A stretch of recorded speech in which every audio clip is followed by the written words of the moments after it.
आगरा की ट्रेन पूरी रफ्तार के साथ चल रही थी। ट्रेन में एक हैंडसम सा टीसी सबके टिकट चेक कर रहा था। चलिए सब अपना टिकट निकाल लीजिए, मुझे चेक करना है।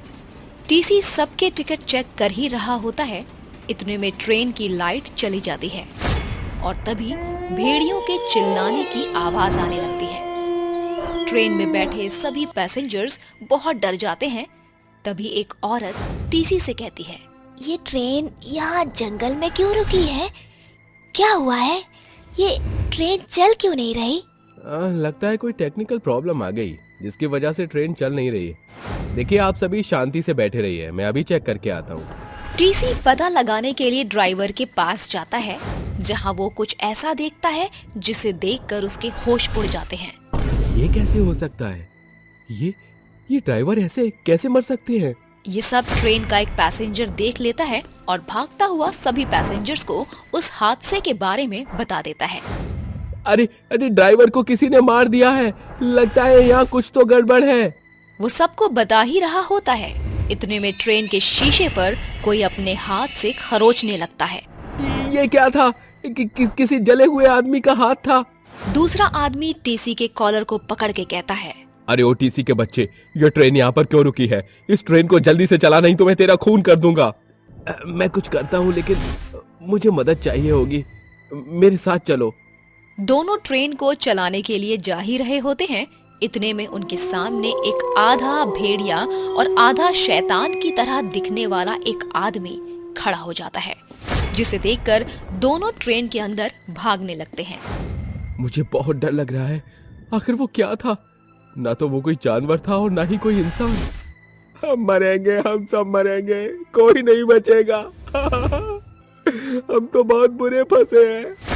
इतने में खिड़की तोड़कर कोई एक लड़की को खिड़की से बाहर खींच लेता है, जिसके बाद पूरी ट्रेन में भगदड़ मच जाती है और सब अपनी जान बचाकर इधर उधर भागने लगते हैं।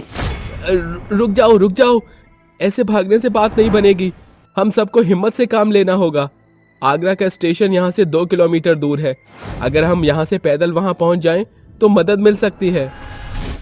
तुम्हारा दिमाग तो खराब नहीं हो गया? बाहर कोई शैतान घूम रहा है जो हमें खाने की फिराक में है।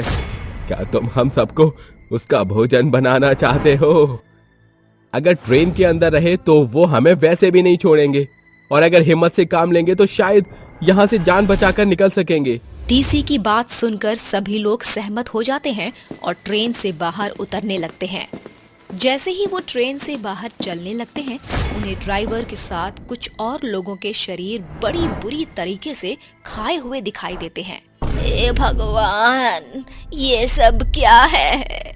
लगता है किसी ने बेरहमी से इन्हें खा लिया है।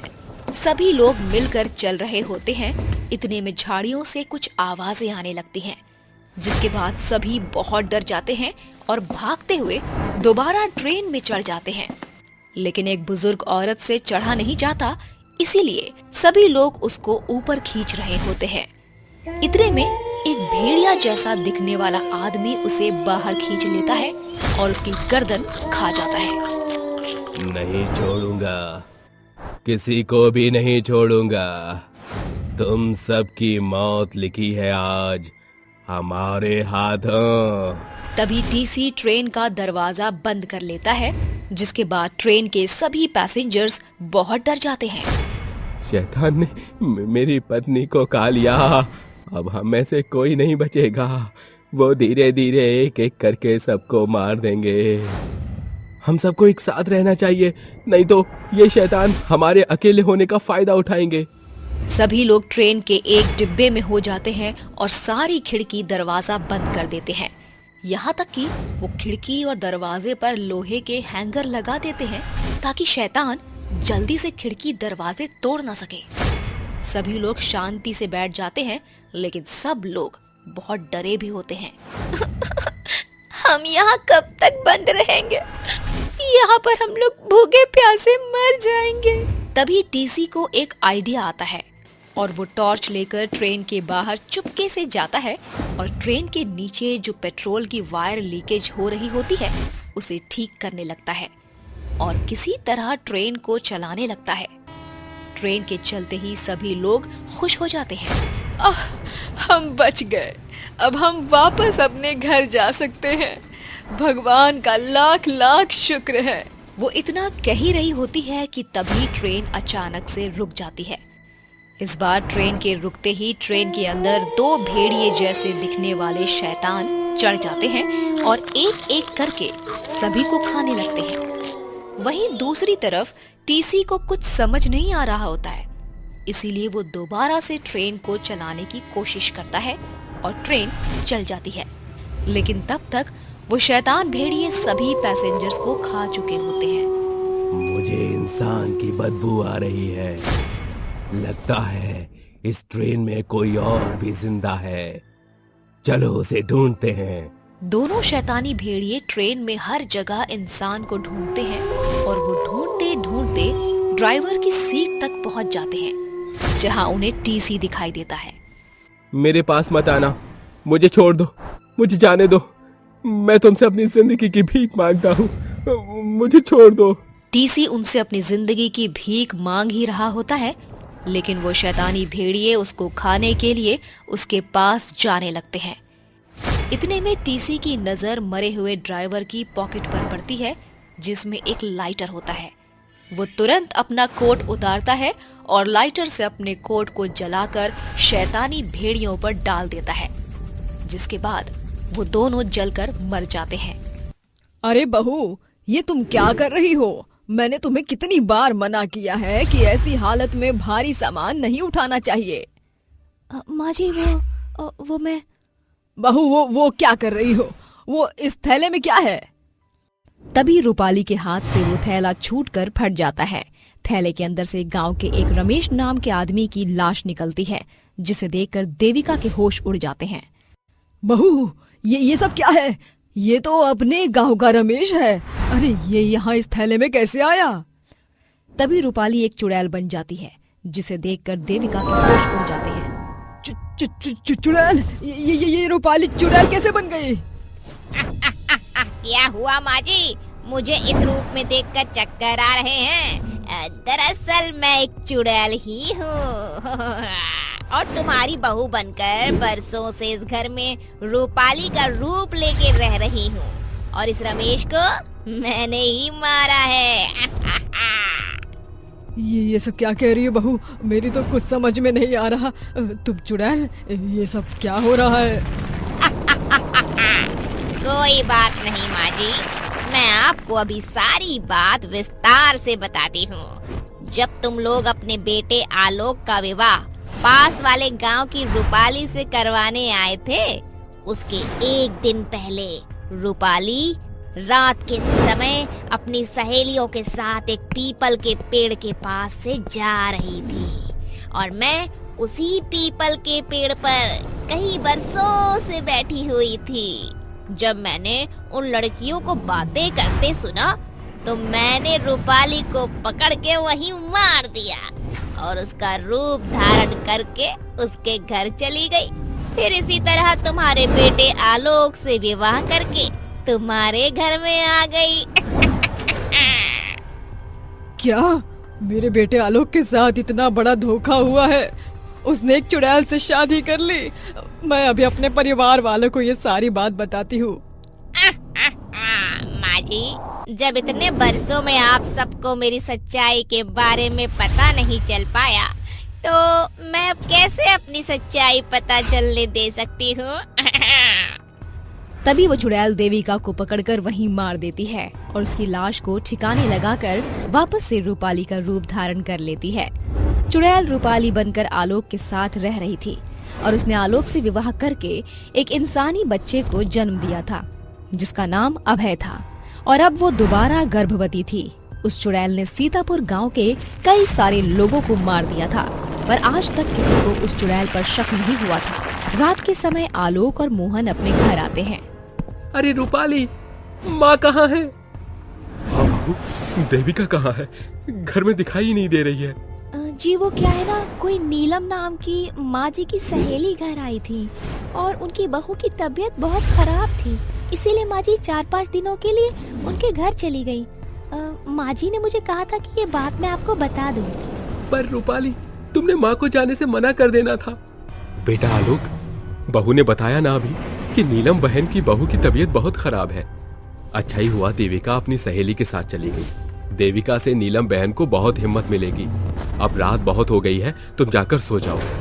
आलोक और रूपाली अपने कमरे में जाकर सो जाते हैं। अगले दिन सवेरे आलोक और मोहन रोज की तरह अपने काम के लिए घर से निकल जाते हैं। तभी चुड़ैल अपने बेटे अभय को बुलाती है। अरे बेटा अभय, जरा इधर आना। जी माँ, क्या हुआ? अभय ये पैसे लो और बाजार से जाकर सब्जियां ले आओ। अभय पैसे लेकर बाजार चला जाता है। इधर चुड़ैल गांव के एक दर्पण नाम के आदमी को पकड़कर अपने घर ले आती है और दर्पण को मारकर उसका खून पीने लगती है। तभी अभय घर में आ जाता है। अभय ये देखकर घबरा जाता है और वो जोर जोर से चिल्लाता है। चिल्लाना बंद कर, वरना इसकी तरह तुझे भी जान से मार दूंगी। ये सब क्या है माँ? अभय, अगर तुमने ये बात किसी को बताई तो याद रखना, मैं तुम्हें जान से मारकर तुम्हारा खून पीऊंगी। अभय अपनी माँ की ये बात सुनकर बहुत डर जाता है। मुझे कुछ मत करना, मैं किसी से कुछ नहीं कहूँगा। चुड़ैल अभय को छोड़ देती है और उस आदमी को ठिकाने लगाकर अपने रूपाली के रूप में आ जाती है। यूं ही दिन पर दिन बीत गए। चुड़ैल रूपाली का रूप धारण करके घर में रहती है और चुड़ैल का रूप धारण करके रोज गांव के एक आदमी को मारकर उसका खून पिया करती थी। 5 दिन गुजर जाने के बाद एक दिन मोहन घर पर अपनी बहू के साथ अकेला था। अरे बहू, 5 दिन हो गए पर अब तक देविका घर नहीं आई। जरा पता करके देखो ना तुम। माँ जी शाम तक आ जाएंगे बाबूजी। ये बाबूजी तो मेरे पीछे पड़ गए हैं। हर समय देविका रट लगा रखे हैं। सुबह से घर में ही पड़े हैं। अब मैं अपना शिकार कैसे करूं बाहर जाकर? बाबूजी, आप अपने कमरे में जाकर आराम करिए ना। नहीं बहू, वहाँ मेरा मन घबरा रहा है। मैं यहाँ बैठ जाता हूँ। ये बाबूजी तो यहाँ से हिलेंगे नहीं। एक काम करती हूँ, इन्हें भी उनकी पत्नी के पास पहुँचा देती हूँ। तभी वो चुड़ैल मोहन को वहीं मारकर उसका खून पीने लगी। पर अभय घर में आ जाता है और वो अपने दादाजी की लाश देखकर जोर जोर से चिल्लाता है। माँ, आपने दादाजी को भी मार दिया। अरे ये पिल्ला यहाँ भी आ गया। बचाओ, कोई मेरे दादाजी को बचाओ। चुड़ैल अभय को चिल्लाता देखकर उसका मुंह दबा देती है। तभी आलोक अपने घर के दरवाजे पर आ जाता है और वो ये सब देखकर आश्चर्यचकित हो जाता है। आलोक डरते हुए अपने घर से बाहर निकल जाता है। अरे बाप रे बाप, ये चुड़ैल मेरे घर में कैसे आ गई? मुझे तुरंत किसी तांत्रिक बाबा को बुलाना होगा, वरना ये चुड़ैल मेरे परिवार वालों को मार देगी। आलोक दौड़ता हुआ एक तांत्रिक बाबा के पास जाता है और उन्हें अपने घर ले आता है। तांत्रिक बाबा उस चुड़ैल के पास जाते हैं। चुड़ैल, उस बच्चे को छोड़ दे, वरना मैं तेरा यही सर्वनाश कर दूंगा। मुझे मारना इतना आसान नहीं है। मैं बहुत शक्तिशाली चुड़ैल हूँ। पिताजी, मुझे बचा लो। पिताजी, ये चुड़ैल और कोई नहीं, माँ है, और माँ ने चुड़ैल बनकर दादाजी और इस गांव के कई लोगों को मार दिया, और अब इस चुड़ैल ने मुझे भी पकड़ लिया। पिताजी, मुझे बचा लो। आलोक ये बात सुनकर हैरान हो जाता है। क्या ये चुड़ैल रूपाली है? चुड़ैल आलोक को सारी बात विस्तार से बताती है कि कैसे वो उसकी पत्नी बनकर इस घर में आई थी। ये बात सुनकर आलोक के होश उड़ जाते हैं। बाबा, इस चुड़ैल से मेरे बच्चे को बचा लीजिए। तांत्रिक बाबा उस चुड़ैल के ऊपर एक चमत्कारी धागा फेंकते हैं, पर वो चुड़ैल वहाँ से हट जाती है और वो तांत्रिक बाबा को एक कमरे में बंद करके आलोक को पकड़कर बुरी तरह से जख्मी कर देती है। आलोक जोर जोर से चिल्लाता है। अभय, इस धागे को उठाकर उस चुड़ैल के ऊपर फेंको। बाबा, ये अभय मेरा बेटा है और वो अपनी माँ को नहीं मार सकता। तभी अभय वो धागा उठाकर उस चुड़ैल के ऊपर फेंक देता है, जिसके बाद वो चुड़ैल वहीं जलकर भस्म हो जाती है।